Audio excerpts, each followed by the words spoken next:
Thank you very much, Vanda. I would really like to thank all of you for coming this evening. I myself am delighted to be part of a Moray House event and very pleased to see so many here. I really am very pleased, and thank you all so much. I want to recall the great life of my old friend David de Carey's. Of course, he is here in spirit. Without him and the grace of his family, the Moray House Trust would not exist. I firmly believe that Moray House events are going to become a feature of the cultural life of Guyana. So let us pay a warm tribute to David and his family. And in this connection, what a pleasure it is that Doreen has been able to attend this evening. Her presence for me adds very greatly to the occasion. I wonder if we could give Doreen. Thank you, Doreen. I hope you're pleased with what a fast start Moray House has made. I think it's already making an impact.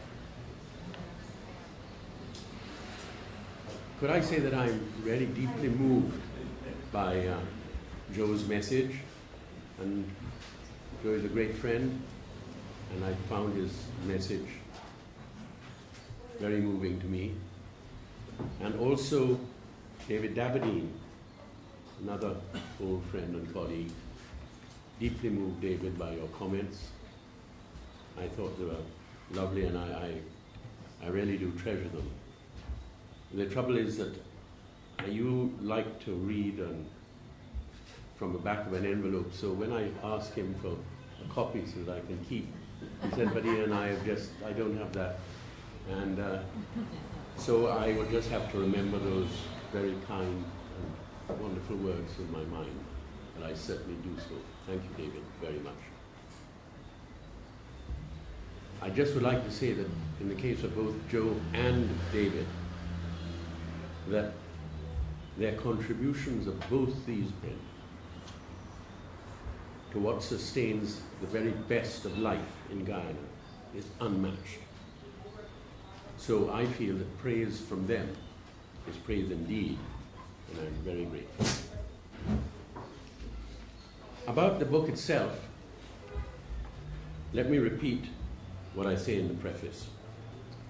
I'm immensely grateful to Andaya and the trustees for approving this project. I cannot begin to express my admiration for Andaya's life and work, and her association with this book and this evening is a blessing indeed. Thank you very much.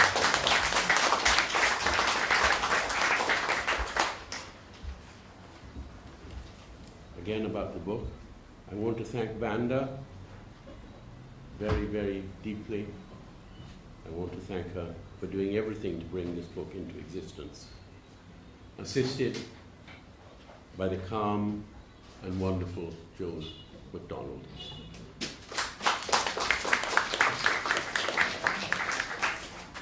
I can never be grateful enough for the work they have put in. Vanda is really the person responsible for bringing this book into print, since she said she loved the poems and thought they would make a good collection. She was the one that had the idea.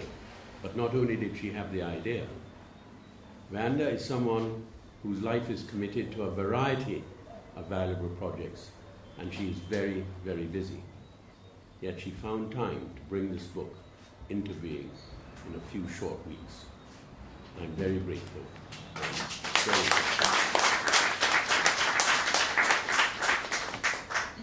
I'm also full of thanks and appreciation to Brendan de Carey's, for writing the introduction for this book, to Stanley Graves for the illustrations which grace these pages, and to Merlene Ellis for her beautiful watercolors used for the cover.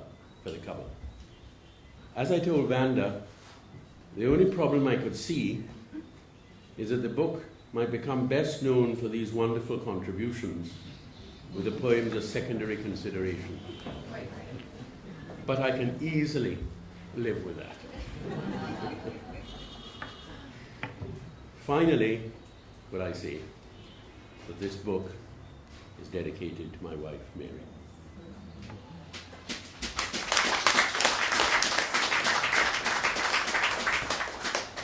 This is completely as it should be, since she has always created the space and the sense of rightness in my life, which has made me want to write poems.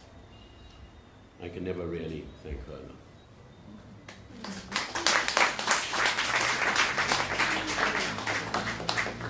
As for the poems, I want to say here what I wrote in my preface in the book. All in all, I've been trying to write poems since I was a teenager. I found the process mysterious. Occasionally a poem emerges in the consciousness, fully formed, and can be dislodged from there onto paper with a shake of the pen. In this collection, such poems are Nightfall and What It Was Like Once Forever. Mostly, though, what occurs is a sense of something needing to be said, a couple of lines in the head, perhaps just a phrase, and the accumulation of a poem then begins and goes on with many fits and starts and adjustments and abandonments and reformulations. Take as an example the poem At the End in this collection. This came because I have been thinking for days and restless nights of that beautiful, promising girl who ended her life by flying into Great Kayachur's Gulf. And images and lines were collecting in my mind, and gradually the poem, as it is written here, emerged. Any poem emerging from a process like this has generally been through many, many drafts. Very often, such beginnings never become whole poems and rest forever on discarded worksheets. Long effort yields nothing worthy of being said. But sometimes a poem does emerge.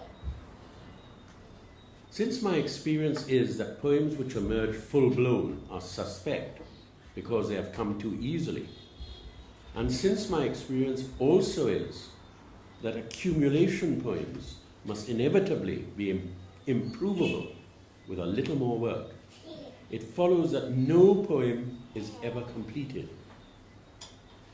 Now, Martin Carter always said that he never finished a poem, only released it for others to have a look.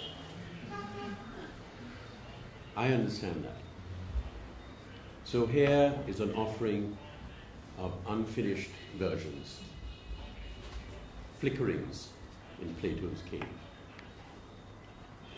I'll just add something which Stanley Graves told me and which I think is wonderfully true. Stanley told me that Martin Carter often said to him that all his, that is Martin's poems, were fragments of the best poem that will never be written. Stanley went on to tell me that he felt the same about Stanley's own paintings.